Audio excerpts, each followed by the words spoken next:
the spiritual abuse case study with Janet Richmond. We were having hour-long sessions or 2-hour-long sessions. There was the group sessions at her apartment and then the individual sessions. And everything was recorded. Everybody was recording. She was recording, members were recording. And then when we were having sessions, like she's talking to me on the phone, I'm recording at home while she's recording on her. So that was what we would do. We would document what's going on. So I have all of those recordings, audio and video. And there's so much precious knowledge there about the dynamics of control. Now, so thinking you're doing the will of the divine. So they don't want to call it God, but the Christians want to call it God. And then so the Christians, Tanya, what she's doing, it's on the Netflix documentary, the family. And she keeps repeating over and over again, I plead the blood of Christ over you. And you want to know what effect that has on, you see what it does to her daughter. You go to Instagram, and then you go type in the search blood bank. Here, there it is. So I'll show you. So I'll show you something that's tame, but it has a point. So being told, I plead the blood of Christ on you. It's stuff like that, right? And then that, Mother Mary, and then the syringes. Now those, okay, there's syringes, and then there's knives, and then it gets worse and worse. Okay, so there's vivisection. So she has YouTube channel where they're doing an operation on a teddy bear, and then so I don't want to show. If I go more further down, it shows stuff that is it can show this and this, and then you can interpret that what's going on. So this I can show.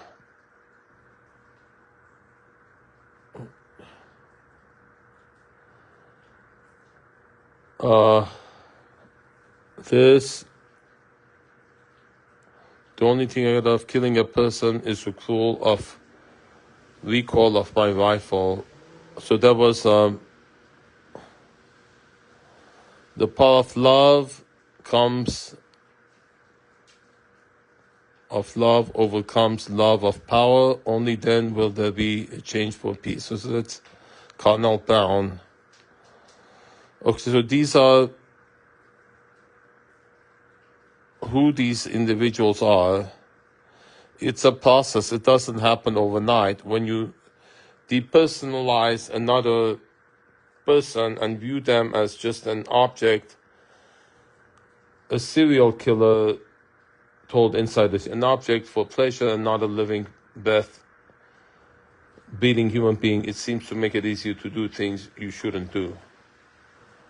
So, okay, so now it becomes, so this is, okay, so then now it becomes, I think that's Topher.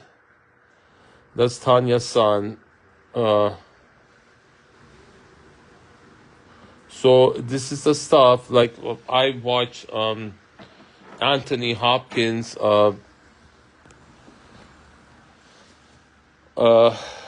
Silence of the Lambs, and then you understand what it is.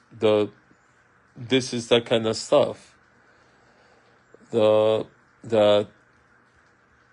involving vivisection, narcophilia,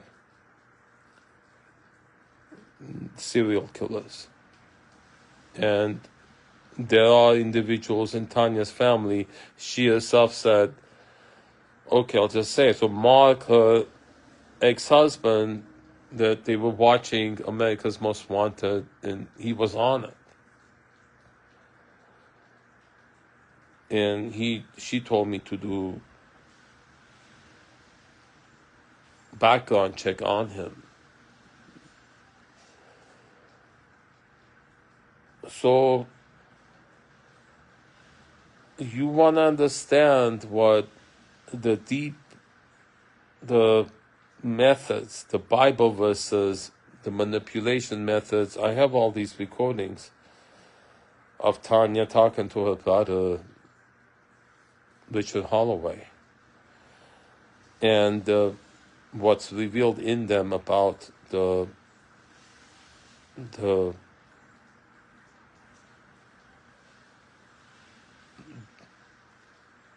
what goes on when they don't realize they're being listened to.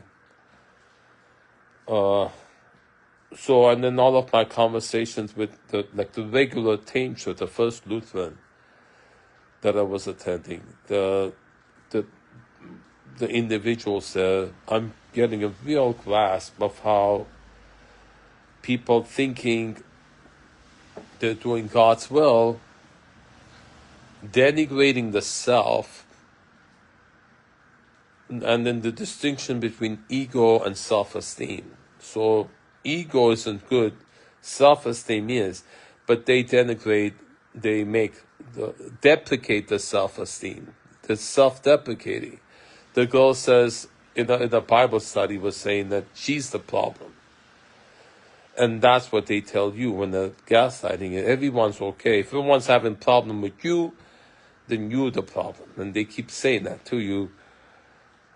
Detective Martinez at West Valley told it to me. When I told her the squad was gaslighting. So that is standard operating procedure to tell someone that you're targeting, gaslighting, to deprecate them, to keep telling them that they're bad, that they're a horrible person. So Albert was doing that, Anita was doing that, Sam was doing that 4 years daily since Alice passed. 2021. Since my sister wasn't there to put them in check, prevent them from doing that, and she did need to do that with Sam. Sam took advantage of the situation of the squatter being there to start telling me you're paranoid because you think cops are helping a fentanyl dealer, and then get Albert on board, Anita on board. They got Alan across the street on board, and then Anita got Tanya and Netta on board.